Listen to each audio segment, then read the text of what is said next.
असम के डिब्रूगढ़ में पुलिस ने ड्रग्स के खिलाफ एक बड़ा अभियान चलाया और एक घर से बड़े ड्रग्स रैकेट का पर्दाफाश किया। इस दौरान पुलिस को ड्रग्स के साथ कैश का भंडार भी मिला, जिसमें असम पुलिस के भी होश उड़ गए। इस दौरान पुलिस ने एक घर से कई सिरिंजों के साथ करीब 80 ग्राम हेरोइन बरामद किया। साथ ही गहनों के साथ करीब लाखों का कैश भी बरामद किया। घर से मिले कैश को गिनने के लिए पुलिस को कैश काउंटिंग मशीन मंगानी पड़ गई। घंटों की गिरफ्ती के बाद पुलिस ने 4,92,000 रुपए जब्त किए। साथ ही कई गहने भी बरामद किए। इसके साथ पुलिस ने आसपास के इलाके में सर्च ऑपरेशन किया, कई घरों में छापेमारी की और फिर ड्रग्स रैकेट में शामिल 9 लोगों को गिरफ्तार कर लिया। थाने ले गई और उनसे पूछताछ शुरू कर दी।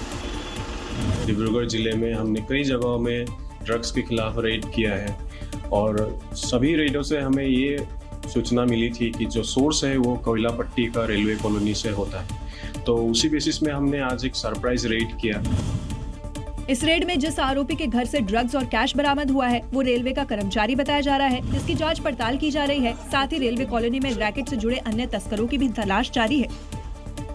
राजस्थान से लेकर दिल्ली तक मौसम विभाग ने जो कहा था बिल्कुल वैसा ही दिख रहा है और मौसम ने ऐसा रुख बदला है कि दिन में ही रात हो गई है।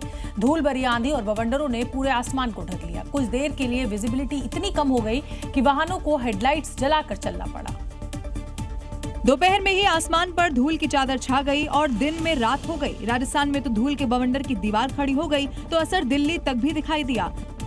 चूरू में तो कुछ ही मिनटों में धूल की दीवार खड़ी हो गई, मानो पूरे शहर को पीली आंधी ने ढक लिया हो और अंधेरा छा गया। कुछ ऐसी ही तस्वीरें शेखावटी से भी सामने आ गई हैं। देखिए, घरों के ऊपर सिर्फ धूल भरी आंधी है, जैसे आसमान से रेत बरस रही हो। सड़क पर लोगों को वाहन की हेडलाइट जलाकर चलना पड़ा। झज्जर में भी करीब 30 किलोमीटर प्रति घंटे की रफ्तार से हवाएं चली और पुलिस कमिश्नर कार्यालय के बाहर खिड़कियों के शीशे तक टूट गए।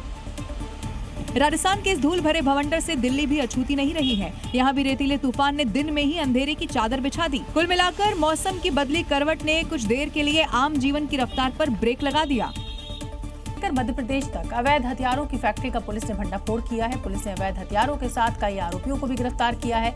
पुलिस अब इनके लिंक्स खंगालने में जुटी हुई है। पुलिस से जानने में जुटी हुई है कि शहर शहर पकड़ी जा रही इन अवैध फैक्ट्रियों का नेक्सस कहां से चल रहा है, इन्हें कौन अवैध हथियार का ऑर्डर दे रहा है और कौन कौन से शहर में इनकी सप्लाई हो रही है।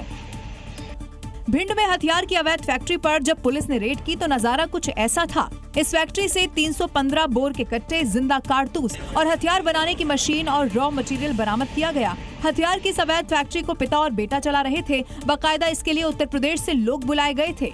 1.5 महीने से ही अपने घर पे संचालित कर रहे थे और वहाँ पर म्यूजिक बजाकर साउंड को डाउन करके ताकि आसपास पता न लगे। उधर यूपी के संत कबीर नगर में पुलिस ने अवैध असलों के साथ 5 आरोपियों को गिरफ्तार कर लिया है। इनके पास से पुलिस ने एक पिस्टल, 4 तमंचे और कारतूस बरामद किए। पुलिस अब पता लगा रही है कि ये हथियार कहां सप्लाई किए जा रहे थे।